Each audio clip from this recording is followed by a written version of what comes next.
ប៉ុន្តែព្រះបរមរាជវាំងខ្វះព្រះអគ្គមហេសីដែលមានអំណាចក្នុងការសម្រេចចិត្តព្រះអង្គអាចចំណាយពេលជាមួយព្រះនាងឲ្យបានកាន់តែច្រើនដើម្បីបន្សាបជាតិពុលក្នុងខ្លួននាងហើយព្រះអង្គក៏នឹងរងទុក្ខតិចជាងមុនដែរក្រាបទូលព្រះអង្គគុំចាស់តើមានការអ្វីផ្សេងទៀតទេព្រះនាងបានសុំបញ្ជីឈ្មោះពីមេបនដោយមានបន្ទូលថាកំពុងស្វែងរកស្រីរកស៊ីលំដាប់កំពូលម្នាក់ស្រីរកស៊ីលំដាប់កំពូលព្រះនាងឆ្លុះវង្វេងនឹងមនុស្សម្នាក់នោះខ្លាំងម្ល៉េះជាមួយនឹងឋានៈជាព្រះអង្គគុំចាស់វាពាក់ព័ន្ធនឹងទំនាក់ទំនងរវាងប្រទេសទាំងពីរនាងប្រកាសជាមានការប្រុងប្រយ័ត្ននិងនៅឆ្ងាយពីខ្ញុំប៉ុន្តែផ្ទុយទៅវិញវានឹងបង្កើតជាឧបសគ្គជំហាននេះគឺជាកំហុសរបស់ខ្ញុំដោយសារតែព្រះនាងកំពុងស្វែងរកព្រះអង្គហេតុអ្វីបានជាព្រះអង្គមិនបង្ហាញអត្តសញ្ញាណពិតប្រាកដទៅតើវាមិនមានប្រសិទ្ធភាពជាងទេមិនបានទេដោយសារនាងកំពុងស្វែងរកមនុស្សម្នាក់នោះខ្ញុំនឹងបដូរអត្តសញ្ញាណរបស់ខ្ញុំដើម្បីចូលទៅជិតនាង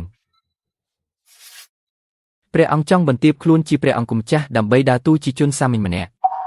តើការលះបង់នេះមិនធំពេកទេនាងគឺជាគូដណ្ដឹងរបស់ខ្ញុំរួចទៅហើយប្រសិនបើនាងពិតជាដូចលោកបាននិយាយដែលអាចជួយសង្គ្រោះខ្ញុំបានតែហេតុអ្វីបានជាខ្ញុំមិនអាចចូលទៅជិតនាងតាមរបៀបដែលនាងចូលចិត្តខ្ញុំយល់ស្របនឹងព្រះអង្គហើយក្រាបទូលព្រះនាងសូមកុំបារម្ភអីឥឡូវនេះពួកយើងមានចំណុចខ្សោយរបស់ Shen Eng នៅក្នុងដៃហើយនាងនឹងមិនហ៊ានធ្វើអ្វីផ្ដេសផ្ដាសទៀតឡើយចាប់ពីពេលនេះទៅប្រសិនបើនាងហ៊ានបង្កបញ្ហាម្ដងទៀតហើយបំផ្លាញការរៀបការនេះខ្ញុំនឹងធ្វើឲ្យប្រកាសថានាងគ្មានសំបីតែកន្លែងកប់សពវីចាំមើលថាតើឯងហ៊ានលួចលុយចៅហ្វាយយើងទៀតទេព្រះនាងមានគេកំពុងវាយគ្នានៅលើផ្លូវបិទផ្លូវរបស់ពួកយើងហើយឈប់ភ្លាមនរណាហ៊ានធ្វើទង្វើខុសច្បាប់បែបនេះនៅចំពោះមុខខ្ញុំអូតើកូនស្រីផ្ទះណាគេហ្នឹងមើលទៅស្រស់ស្អាតខ្លាំងណាស់មកលេងជាមួយបងមកព្រះនាងយល់ញែកគង់នៅទីនេះហេតុអ្វីបានជាអញហ៊ានធ្វើរកពីអួតអាងបែបនេះព្រះនាងឬសូមព្រះរាជទានទោសព្រះនាងទូលបង្គំមានភ្នែកតែមើលមិនឃើញសូមព្រះនាងមេត្តាប្រោសប្រណីផងងើបក្បាលឡើង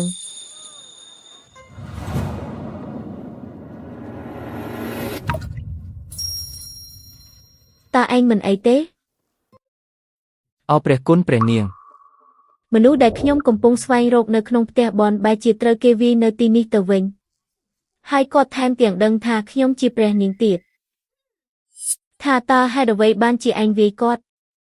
ក្រាបទូលព្រះនាងបុគ្គលម្នាក់នេះគឺ Virginie ជាកូនចុងរបស់គ្រួសារយើងគេបានលួចលុយពីភូមិគ្រឹះខ្ញុំគ្រាន់តែប្រដៅគេបន្តិចបន្តួចប៉ុណ្ណោះទូលបង្គំមិនបានលួចទេ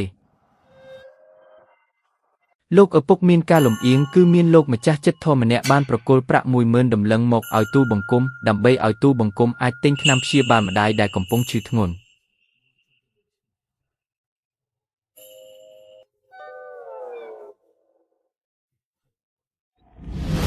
ព្រះនាងមានការសង្ស័យប្រសិនបើពួកយើងស៊ើបអង្កេតនៅក្នុងផ្ទះបនផែនការនឹងត្រូវបំផ្លាញពួកយើងមានអត្តសញ្ញាណដ៏ល្អឥតខ្ចោះមួយគឺ Virginie ដែលជាមនុស្សមិនសូវមានគេខ្វល់ខ្វាយនិងរស់នៅយ៉ាងវេទនាវាងាយស្រួលក្នុងការចូលទៅជិតនាងណាព្រះអង្គគ្រាន់តែអនុវត្តតាមសេណារីយ៉ូនេះហើយសម្ដែងទៅព្រះអង្គប្រកាសជាអាចតាក់ទាញបេះដូងរបស់នាងបានជាមិនខាន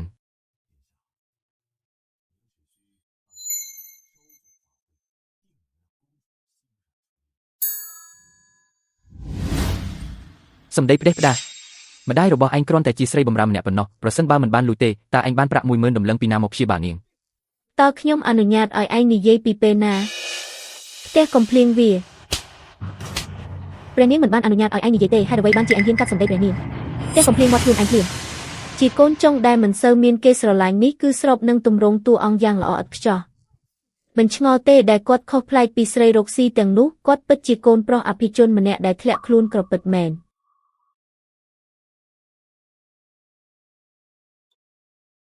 តើឯងឈ្មោះ Virginie មែនទេកាលពីយប់នោះនៅក្នុងផ្ទះបនតើឯងកំពុងរកលុយដើម្បីព្យាបាលម្ដាយរបស់ឯងមែនទេវាជាលើកទី1ហើយដែលទូបង្គំទៅកន្លែងបែបនោះទូបង្គំគ្មានជំរឿផ្សេងទៀតឡើយធ្វើឲ្យព្រះនាងសើចចំអស់ហើយអ្វីដែលព្រះអង្គមានបន្ទូលគឺមិនមាននៅក្នុងសេណារីយ៉ូឡើយការសម្ដែងផ្ទាល់របស់ព្រះអង្គពិតជាអស្ចារ្យនិងរៀនដោយខ្លួនឯងពិតមែនពិតជាកូនចុងដ៏កំសត់ម្នាក់មែនមិនត្រឹមតែមិនខ្វល់ខ្វាយពីគាត់ថែមទាំងវាយគាត់នៅលើផ្លូវថែមទៀត